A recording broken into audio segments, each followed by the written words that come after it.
Hello everyone, in today's video in my YouTube channel I will discuss about symptoms of no crank no start. When you say no crank, you are referring to a situation where a vehicle's engine does not turn over or start when the ignition is engaged. If you are experiencing this issue, it could be caused by several factors. Here are some common reasons for a no crank issue like dead battery, faulty starter motor, ignition switch problems, faulty starter solenoid, bad wiring or connections, faulty clutch pedal switch or neutral safety switch. 1. Dead battery. A dead or weak battery is one of the most common causes of a no-crank situation. If you turn the key and nothing happens, or you hear a clicking sound, it's worth checking the battery charge. You can try jump-starting the vehicle or replacing the battery. Here are some details on checking the battery charge and jump-starting a vehicle. Checking the battery charge. A. Open the hood of your vehicle and locate the battery. B. Inspect the battery terminals for any signs of corrosion or loose connections. If you find corrosion, it can be cleaned using a mixture of baking soda and water and a wire brush. C. Turn off all electrical components, lights, radio, etc., in the vehicle. D. Attempt to start the vehicle. If you hear a clicking sound or the engine cranks slowly, it indicates a weak battery. E. If you have a voltmeter or multimeter, you can use it to measure the battery voltage. A fully charged battery typically reads around 12.6 volts or higher.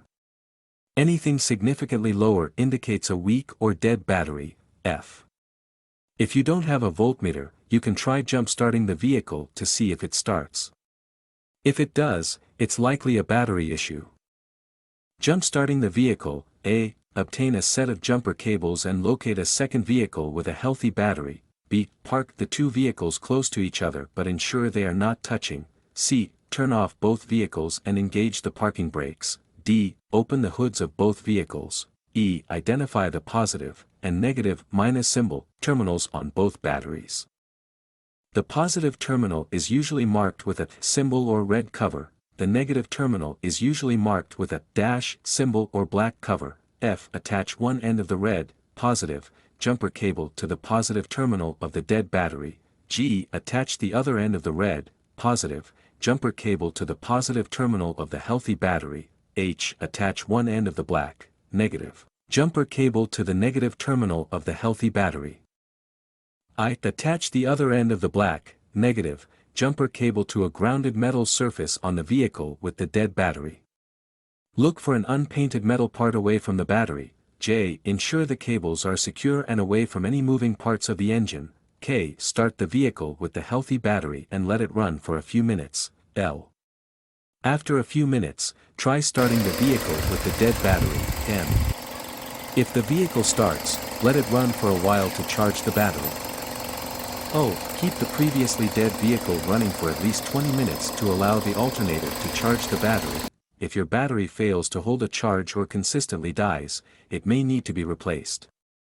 In such cases, it is advisable to consult a professional mechanic or visit an automotive service center for battery replacement. 2. Faulty starter motor. The starter motor is responsible for turning the engine over when you start the vehicle. If the starter motor fails, you may experience a no-crank situation. A clicking noise when you turn the key could indicate a faulty starter motor. Here are some details about a faulty starter motor and the signs that indicate it may be the cause of a no-crank situation. Signs of a faulty starter motor. Clicking sound. One of the most common signs of a faulty starter motor is a rapid clicking sound when you turn the key to start the vehicle. This clicking noise typically indicates that the starter solenoid, which is attached to the starter motor, is receiving power but the motor itself is not engaging. B. No response or slow cranking. If you turn the key and there is no response or the engine cranks very slowly, it could be a sign of a failing starter motor. The motor may not have enough power to turn the engine over, resulting in a no-crank situation. C. Grinding noise. In some cases, a faulty starter motor may produce a grinding noise when you attempt to start the vehicle. This noise occurs when the starter gear is not properly engaging with the flywheel, indicating a potential cause. 3. Ignition switch problems. A faulty ignition switch can prevent the starter motor from receiving power, resulting in a no crank condition. If the dashboard lights do not come on when you turn the key, or if you can turn the key without any resistance, the ignition switch might be the culprit. If the ignition switch is faulty, it can disrupt the power supply to the starter motor, resulting in a no crank situation.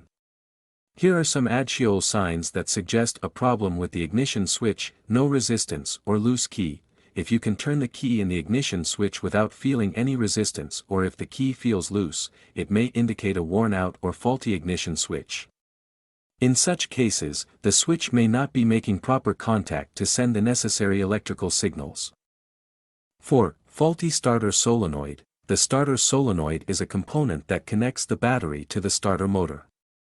If the solenoid fails, it can prevent the starter motor from receiving power, resulting in a no crank situation. Here are some signs that may indicate a faulty starter solenoid. A. No crank, no sound.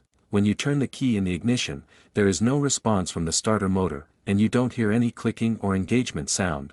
B. Clicking sound. In some cases, a faulty starter solenoid may produce a repeated clicking sound when you attempt to start the vehicle. This clicking noise indicates that the solenoid is receiving power but is unable to engage the starter motor. C. Intermittent starting issues. A failing starter solenoid can cause intermittent starting problems. Sometimes the vehicle may start without any issues, while other times it may experience a no crank situation. If you suspect a faulty starter solenoid, here are some steps you can take. Check battery and starter motor connections. Ensure that the battery terminals and the connections between the battery and starter motor are clean, tight, and free of corrosion. B. Test the starter motor. If possible, you can directly test the starter motor by bypassing the solenoid. Caution: this should only be done if you have experience and knowledge of the process. 5. Bad wiring or connections. Loose or corroded wiring connections can disrupt the flow of electricity between the battery, starter motor, and ignition switch. This can lead to a no crank issue. Inspect the wiring and connections for any signs of damage or corrosion.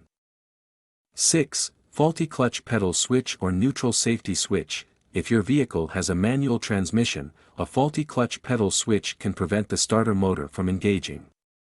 Similarly, an automatic transmission vehicle has a neutral safety switch that only allows starting in park or neutral. If these switches malfunction, it can result in a no crank situation. If you are unable to diagnose or resolve the no crank issue on your own, it is recommended to consult with a qualified mechanic or contact roadside assistance for further assistance. Thank you for watching this video. If you liked the video, please like it and leave a comment. If you are new to the channel, please click the subscribe button.